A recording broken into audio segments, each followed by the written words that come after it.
Hi guys, welcome back to my channel. আমার চ্যানেলে আপনাদের সবাইকে অনেক অনেক ওয়েলকাম। আপনারা সবাই কেমন আছেন? আশা করি ভালো আছেন। আমি শম্পা, আমিও ভালো আছি।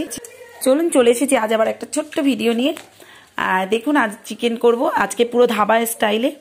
আজকে এখানে আস্তে আস্তে আমি আগে কিন্তু চিকেনটাকে লেবু এবং একটু ভিনিগার দিয়ে মাখিয়ে রেখে দিয়েছিলাম।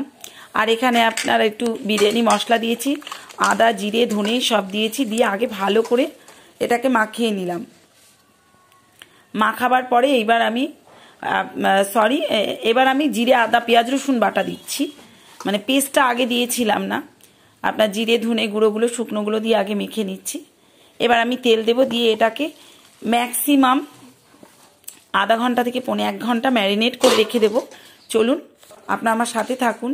তারপর দেখুন চলে এলাম সরাসরি কচুর পাতা। ওটা ম্যারিনেট করতে দিয়ে আমি কচুর পাতা, কে চেনে নেই কচুটাকে, আমি কচুর পাতা বাটা করব। এই যে মেয়ে বলছে খায় না, দুষ্টুমি করছে।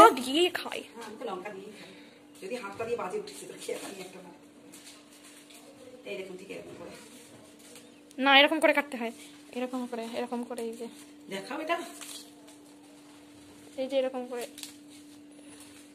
লোকে পাত বলবে, বলে মেয়েটা কি সব বলছে, দিয়ে এরকম করে একটা পাতা তুলে খুব টেস্টি খেতে হয়।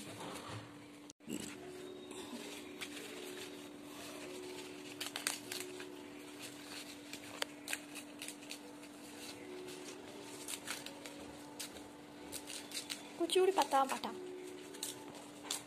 বিয়ে বাড়ি হলে যা হয়।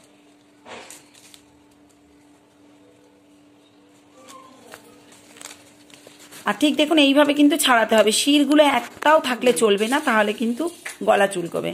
আর চলুন, এখানে চলে এলাম আমি। আপনার একটু জিরে দিয়ে দিয়েছি, একটু তেজপাতা দিলাম এবং পেঁয়াজ কুচি দিলাম, 2 বড় বড় টমেটো দিয়ে দিয়েছি।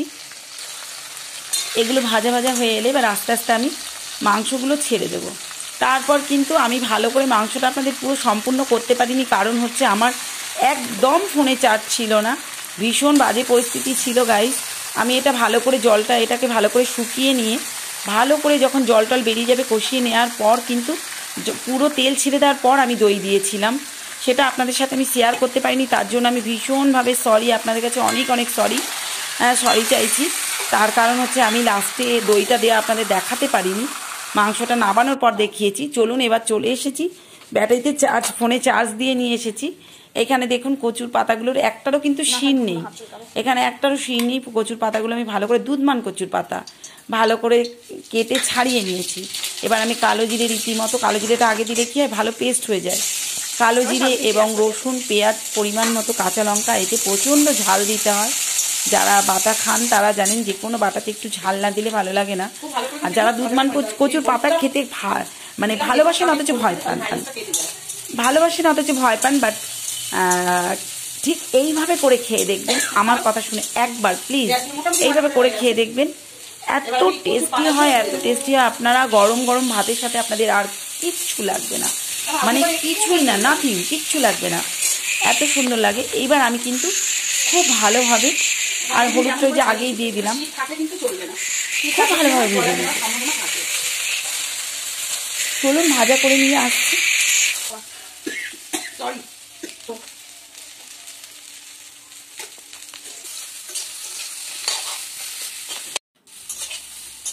দেখুন খুব ভালো করে ভাজা হয়ে এসছে। এইভাবে কিন্তু ভাজা করে নিতে হবে, খুব ভালো করে ভাজা করে নিতে হবে।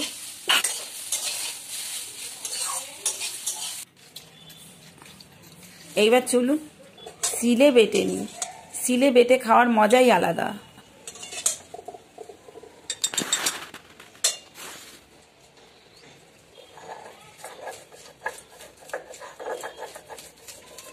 সিলে বেটে যে টেস্ট, এটা কিছুতে নেই। আগে তো ওই যে সুপুরির খোল, তারপর হচ্ছে ওই যে সিম কার্ডগুলো ফোনের ওই দিয়ে দিয়ে কাচাতাম, এখন তো আর খুঁজে পাওয়া যায় না। সুপুরি আছে গাছ অবশ্যই, গন্ধটা খুব সুন্দর।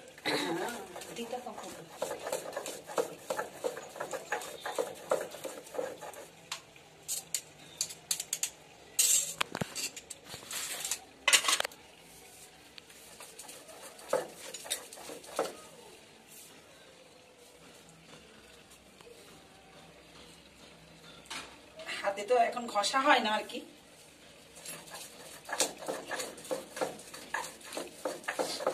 যা সেন্ট বেরোচ্ছে না,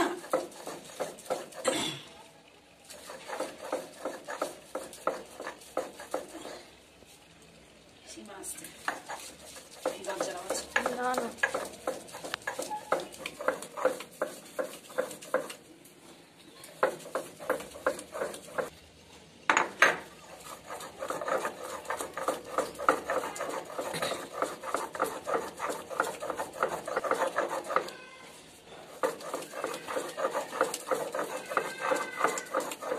একেবারেই মিহি করে ছিঁড়ে, খুব সুন্দর এগুলো পাতা পাতা বাটা।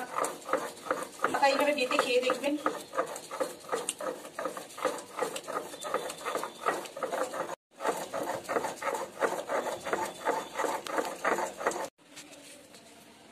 ছিঁড়ে বাটতে যা অবস্থা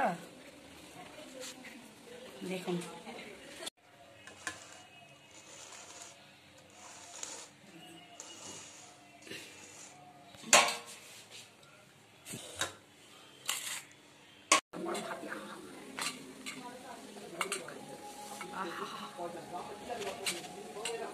প্রচুর পাতা পাতা।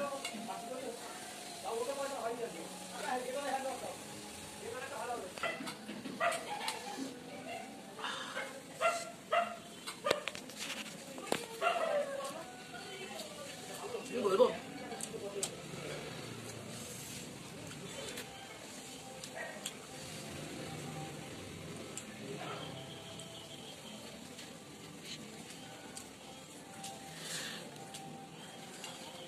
ini apa rasanya?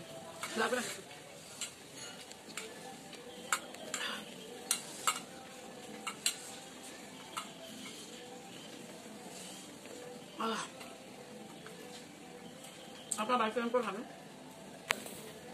চলুন থালাটা ভালো করে শেয়ার করতে পারিনি আপনাদের সাথে।